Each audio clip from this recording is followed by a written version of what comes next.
Assalamualaikum warahmatullahi wabarakatuh. Hamdan wa tamjidan lillah.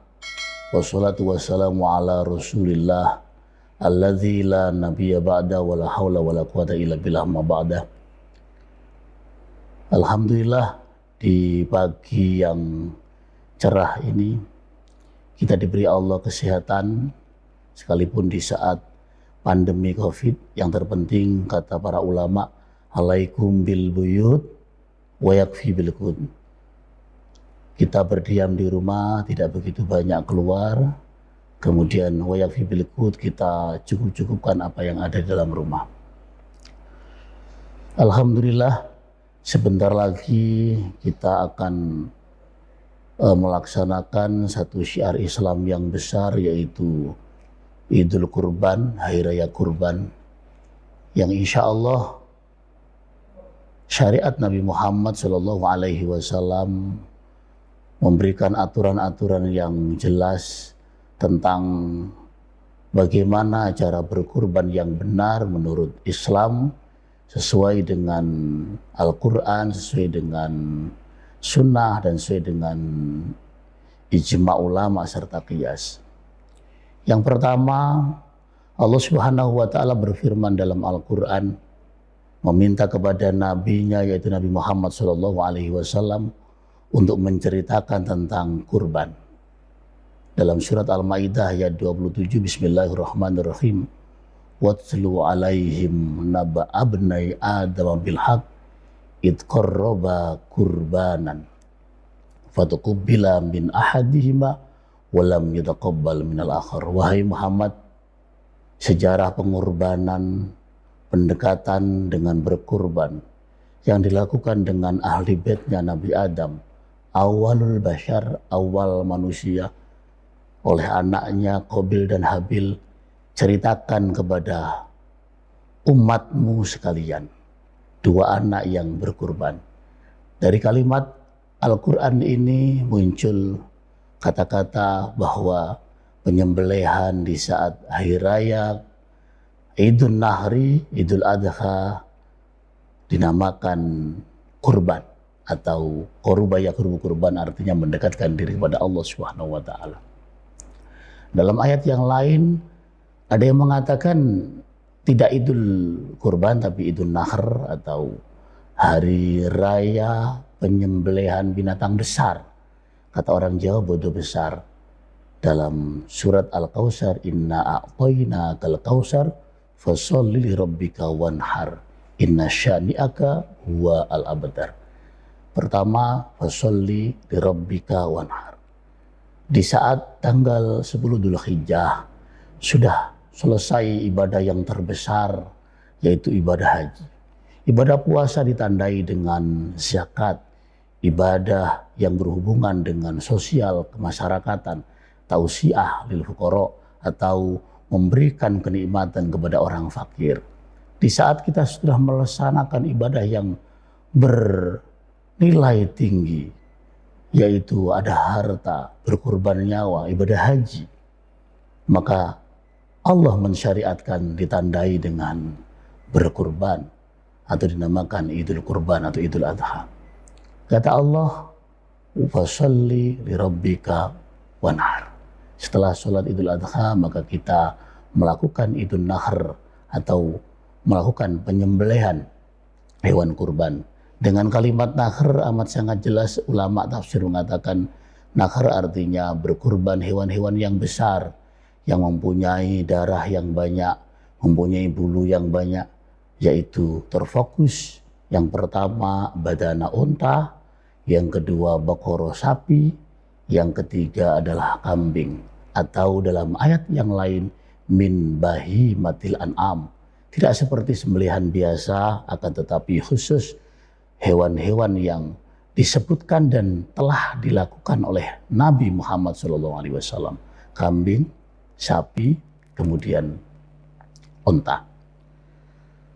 Para pemirsa Cakrawala Muslim MUI Gresik, dimanapun Anda berada, ada banyak hal yang kadang salah kaprah masyarakat kita, di tengah masyarakat kita, ada banyak pertanyaan yang muncul. Yang pertama adalah hewan-hewan yang sah dibuat berkurban. Dalam kitab fikih diterangkan bahwa hewan yang dibuat kurban jenisnya adalah bahimatul an'am atau minan na'am, yaitu hewan-hewan yang besar yang khusus bahimah, kambing, sapi, onta. Kemudian untuk kriteria sahnya, umur berapa dijelaskan dalam hadis Nabi Muhammad SAW dan disimpulkan dalam fikih. Yang pertama adalah minad do'ni. Yang pertama adalah domba yang berbulu tebal atau biri-biri, itu lahu sanatun yadkhulu fisaniya. Umurnya domba putih itu umur 1 tahun masuk ke tahun yang kedua. Banyak orang yang menjual hewan tanpa tahu kriteria.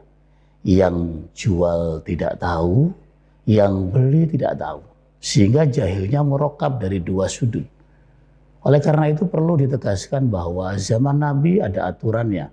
Do'ni atau kambing biri-biri, ya, on the shop itu, ya, itu umurnya 1 tahun masuk ke umur yang kedua. Selanjutnya ada namanya al-ma'jisnaini atau saniul ma'zi. Kambing Jawa, kambing kacang. Itu umurnya lahu sanatani 2 tahun. Kemudian masuk fisalisah, masuk di tahun yang kedua. Yang poel dengan keadaan giginya. Ada sudah rontok, tanggal dan sudah berganti dengan gigi yang baru. Selanjutnya sapi, al-baqarah. Sapi lahu sanatani yadkhulu fisaniya. Umurnya 2 tahun. Masuk ke tahun yang ketiga. Oleh karena itu kalau sapinya masih kecil, pedet, itu belum mencukupi dan tidak sah dibuat kurban. Kambing yang do'nu tidak sampai 1 tahun. Atau kambing Jawa ma'zu yang tidak sampai 2 tahun. Tidak sah untuk dibuat kurban. Dan yang terakhir badanah, onta. Karena onta usianya lebih panjang, maka onta khomsu sanawat. 5 tahun yadkhulu fisadisah, masuk ke tahun yang ke-6. Kalau unta mungkin di Indonesia tidak banyak di sembelih karena memang tidak ada. Ada tapi di kebun binatang. Selanjutnya, untuk berapa orang hewan-hewan ini? Nabi Muhammad SAW dengan sangat jelas, al-badanah an sab'in wal baqarah an sab'in. Yang pertama adalah onta. 1 onta, sekalipun harganya mahal, hanya untuk 7 orang. 1 onta untuk 7 orang. An-sabatin. Yang kedua, sapi. Al-baqarah an-sabatin. Sapi 1 untuk 7 orang. Sehingga nanti akan banyak permasalahan di masyarakat di saat ada ketidakmampuan, ada kegotong royongan, membuat arisan, patungan, tabungan. Harus dengan cara awal, yaitu konsensus ulama, sapi 1 hanya untuk 7 orang, onta 1 hanya untuk 7 orang. Kemudian kambing. Kambing 1 untuk 1 orang. Kambing 1 untuk 1 orang. Oleh karena itu, yang terpenting dalam awal bab kurban ini karena berhubungan dengan hewan, makanya diakhirkan oleh para ulama fikih. Ada namanya bab soed, hewan buruan. Ada bab akikoh, ada bab udhiyah. Hukum udhiyah atau kurban. Kurban bahasa lainnya udhiyah. Dinamakan udhiyah karena wadduha, karena pelaksanaan di saat duha. Atau dikatakan duha-duhaan, penyembelihan di saat duha, bahasa Arabnya udhiyah. Kata yang resmi dalam fikih bukan kurban tapi udhiyah. Penyembelihan di saat adha, di saat waktu duha. Udhiyah kurban, hukumnya wal udhiyatu sunnatun muakkadatun. Yang pertama, hukum berkurban itu sunnah muakkadah. Sunnah kontinu dilakukan Nabi, muakkadah yang dikokohkan dengan perilaku dan sabda Nabi. Sunnah muakkadah ini ada dua hal yang terpenting. Yang pertama, alal kifayah li ahlil bait. Bagi keluarga itu sunnahnya sunnah kifayah. Kifayah itu idza fa'alal ba'du saqatu 'anil ba'di. Dilaksanakan salah satu dari anggota keluarga yang di rumah itu, maka yakfi 'anil ba'di, mencukupi dan menggugurkan satu kesunatan yang lain. Semua bisa dapat pahala idza nawa lahum, kalau ada niat untuk mereka semua. Kalau tidak ada niat, maka al-mudhahi, yang berkurban yang dapat pahala. Satu keluarga ada namanya sunnatul kifayah. Untuk individu pribadi manusia, pribadi muslim, namanya sunnah muakkadah ala sabili sunnatil ain. Sunnah muakkadah dengan patokan hukum sunnah per individu. Oleh karena itu kalau di masyarakat per orang namanya sunnatul ain. Kalau keluarga namanya sunnatul kifayah. Dilakukan satu orang sudah mencukupi dengan yang lainnya. Selanjutnya di masyarakat berkembang hal-hal yang mohon maaf kadang salah kaprah. Yang pertama, bagaimana hukumnya kurban dengan patungan atau isyrak. Ya, karena memang banyak model saling membantu. Karena tidak mampu untuk membeli sapi, maka patungan urungan. Tidak apa-apa. Dengan standar awal, sapi satu untuk 7 orang.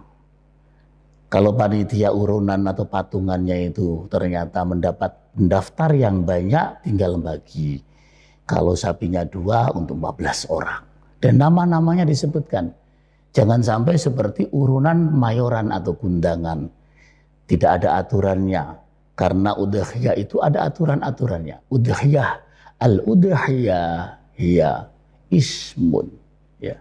5 yudbahu fi aidin nahri taqarruban ilallah. Yang dinamakan dengan kurban itu nama hewan khusus dengan cara khusus yang disembelih di hari khusus dan dengan tujuan yang khusus, yaitu tujuan mendekatkan diri, taqarrub atau berkurban, mendekatkan qurba ya kurban, mendekatkan diri kepada Allah Subhanahu wa taala. Patungan arisan zaman tempo dulu sudah banyak, al-jum'ah al-masyhurah. Ada arisan-arisan Jumatan ribuan tahun dulu sudah ada, ya. Ratusan tahun dulu Jum'ah masyhurah. Boleh dengan kriteria tadi. Sapi 1 7 orang disebutkan namanya, bukan sapi 1 untuk 12 orang, enggak boleh. Unta 1 tetap untuk 7 orang. Selanjutnya ada kurban yang wajib, ada kurban yang sunnah. Apa perbedaannya? Kurban di awal tadi sudah saya jelaskan bahwa al-udhiyah sunnatun muakkadah. Kurban itu sunnah muakkadah. Dan sunnahnya bisa alal kifayah, bisa alal ain. Untuk kurban yang bisa menjadikan sampai wajib itu karena 2 hal. Yang pertama adalah bita'yin, dengan menentukan. Ini kurbanku. Hadhihi udhiyati. Ini yang aku kurbankan. Dengan kalimat hadhihi udhiyati maka ta'yin sama dengan mentakyinkan wakaf masjid. Ini wakafku. Akan menjadi wajib. Yang kedua, yang secara umum ya bin nadri. Kurban yang sunnah bisa menjadi wajib kalau ada nazar. Aku bernazar kurban sapi tahun ini. Maka menjadi wajib. Dan apa perbedaannya? Berbeda kalau kurbannya sunnah itu yustahabbu ayyakula. Sunnah untuk memakannya. Mudhaki atau orang yang berkurban, kita beri jatah daging, Pak. Anda berkurban, kami berikan daging karena hukumnya sunnah untuk makan daging. Tabarruk, malah berkah. Kalau hukumnya muayyanah dan manduro ditentukan sehingga menjadi wajib. Yang kedua, dinadari, maka hukumnya yajibu ayyatasaddaqu bijami'il lahmi kulli. Wajib semua daging tanpa sisa dihadiahkan, disedekahkan, ya disuguhkan kepada orang fakir miskin, semuanya haram untuk memakannya sedikit pun. Itu perbedaan antara kurban yang sunnah dengan kurban yang wajib. Yaitu yang wajib baik itu karena nadar atau karena ta'yin menentukan hadi udhiyati. Di masyarakat kadang orang tidak begitu memahami ini apakah wajib atau sunnah. Sehingga kadang-kadang rasa berterima kasih kepada yang berkurban kita luapkan dengan kita beri daging. Ini harus ada pertanyaan dulu, Bapak mengkurbankan ini kurbannya yang sunnah, panadar atau ta'yin. Menentukan dulu bahwa ini kurbanku. Kalau itu nanti tidak boleh untuk diberi daging. Selanjutnya kadang perbedaan antara akikoh, ya, akikoh dengan udhiyah kurban itu amat sangat perlu untuk diketahui karena pelaksanaan dan aktivitas dan perlakuan kepada hewan yang disembelih amat sangat jauh berbeda. Kalau akikoh, ya, itu penyembelihan untuk maulud, untuk anak yang lahir. Kalau kurban itu penyembelihan di saat Idul Adha. Tujuannya juga beda. Tujuannya Idul Adha kurban adalah litaqarrub kurban, untuk kurban, mendekatkan diri kepada Allah. Selanjutnya kalau kurban udhiyah itu nayian. Daging mentah dikosmu, dibagi. Kalau akikoh dagingnya sudah dimasak matang, masakannya manis, tafaulan bihalawatil akhlak, agar anak yang diakikohi itu akhlaknya manis. Dan ada yang terpenting lagi, panitia kurban itu memotong dengan inkisar, dengan dipecah-pecah tulang belulangnya. Tapi kalau akikoh tidak boleh. Akikoh itu dibiarkan tulang belulang utuh, tafaulan bisalamatil a'dha. Kata Imam Syafi'i, doa keselamatan di saat akikoh, penyembelihan dan perlakuan kepada hewan berbeda dengan kurban. Kata Imam Syafi'i, kalau kurban bil kasri dipecah-pecah untuk dibagi, tapi akikoh dibiarkan utuh karena tafaulan bisalamatil a'dha, agar jabang bayi atau anak yang dilahirkan utuh badannya, tidak sakit kelak di saat dia beranjak dewasa, tidak ada kecelakaan dan lain-lain. Amin Allahumma amin. Selanjutnya penyembelihannya juga beda antara udhiyah kurban dengan akikoh. Udhiyah itu 3-4 hari, mulai minal fajri yaumin nahri, dari fajar subuhnya hari raya Idul Adha sebelum Dzul Hijjah, ila sampai hurubis syamsi yauma tasyrik, akhir yaumit tasyrik, sampai terbenamnya matahari di akhirnya hari tasyrik, yaitu tanggal 13 Dzul Hijjah.